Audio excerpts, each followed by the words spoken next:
Սիրելի հեռուստադիտողներ, Գոյամարտ հեռուստասերիալի զարգացումներն ընդունում են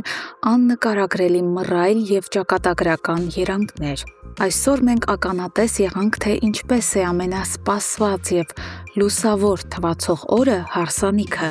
վերածվում հոգեբանական ծանրագույն փորձության, և թե ինչպես են չլուծված գաղտնիքները թունավորում նույնիսկ ամենամաքուր զգացմունքները։ Սկսենք սերիայի ամենախորհրդավոր ու վտանգավոր հայացքից։ Ավոն թաքնված ստվերում գաղտնի հետևում էր Մանանի և Գրիշոյի պսակադրությանը։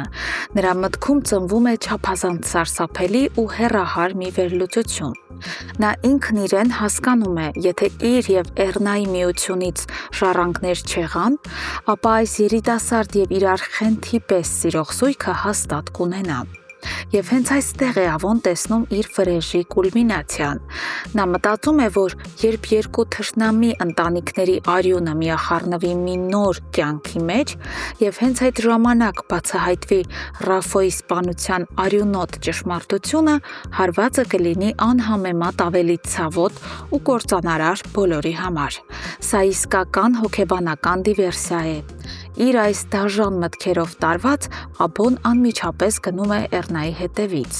Նա ներխուժում է կնոջ տուն և հնչեցնում հերթական, սառեցնող սպառնալիքը, հայտարարելով, որ իր վրեժը բնավ չի ավարտվել և Հունանը դեռ պատասխան է տալու իր արածների համար։ Էռնայի մղձավանջը շարունակվում է։ Իսկ ինչ էր կատարվում բուն հարսանիքին։ Մանանն ու Գրիշոն պսակադրվեցին մի այնպիսի անշուք ու ճնշող միջավայրում, որն ավելի շատ հիշեցնում էր հոգեհանգիստ, քան տոն։ Ճիշտ է, Մանանն ի սկզբանե համեստ հարսանիք էր ուզում, բայց նա չէր պատկերացնում այս աստիճանի օտարացում։ Նրա համար ամենածանր հարվածն այն էր, որ իր հարազատներից ոչ ոք, բացի Դավիթ պապիկի, ընդամենը 1 րոպեանոց այցից ներկա չգտնվեց կյանքի ամենակարևոր արարողությանը։ Իսկ Հունանն ու Իննան, նրանց դեմքի արտահայտությունն ուղղակի ապտակ էր նորապսակներին։ Նրանք կանգնած էին դժգոհ ու սառը, իսկ Հունանը առանց քաշվելու Իննային ասում է, որ այս ամուսնությունը երկար չի տևելու և որ իրեն բացարձակապես չի հետաքրքրում նրանց հետագա ճակատագիրը։ Այս բացասական էներգիան անխուսափելիորեն տեղափոխվում է նաև զույգի հարաբերությունների մեջ։ Ամուսնությունից հետո մեղրամսի մեկնած Գրիշոն հայտնվում է կատարյալ հիասթափության մեջ։ Երբ նա հյուրանոցում փորձում է մերձենալ իր օրինական կնոջը, Մանանը կրկին վանում է նրան։ Գրիշոն պայթում է,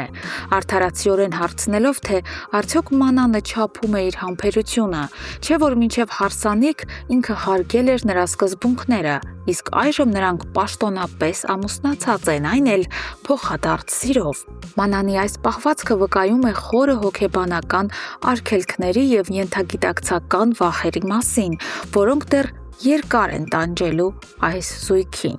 Զուգահեռաբար Լեան շարունակում է իր հուսահատ պայքարը ճշմարտությունը գտնելու համար։ Նա փորձում է ծնողներից հասկանալ, թե ինչու են նրանք այդքան համառորեն թաքցրել Ավոյի՝ Լեոյի հորեղբայր լինելու փաստը։ Հունանն ու Իննան արդարանում են էժանագին ստով, թե իբր դրան կարևորություն չեն տվել։ Բնականաբար խելացի Լեան չի հավատում այս աբսուրդին, նրա ինտուիցիան ճչում է վտանգի մասին։ Լեան հանդիպում է Լեոյին, սակայն ցավոք Լեոն նույնպես տիրապետում է միայն այն ինֆորմացիային, որ Ավոն իր հորեղբայրն է,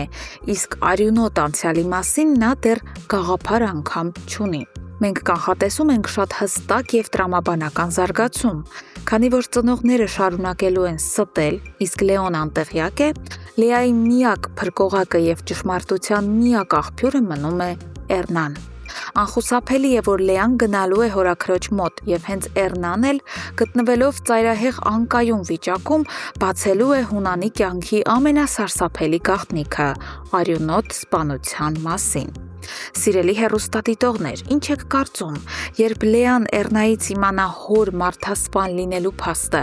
արդյոք նա կհեռանա Լեոյից նրան ցավ չպատճառելու համար, և կդիմանա արդյոք Գրիշոյի համբերությունը, թե մանանի այս սառնությունը կստիպի նրան կրկին դիմել ալկոհոլին։ Անպայման կիսվեք ձեր վարկածներով եւ կանխատեսումներով մեկնաբանություններում։ Մենք անհամբեր սպասում ենք ձեր յուրաքանչյուր կարծիքին։ Շնորհակալություն դիտելու համար։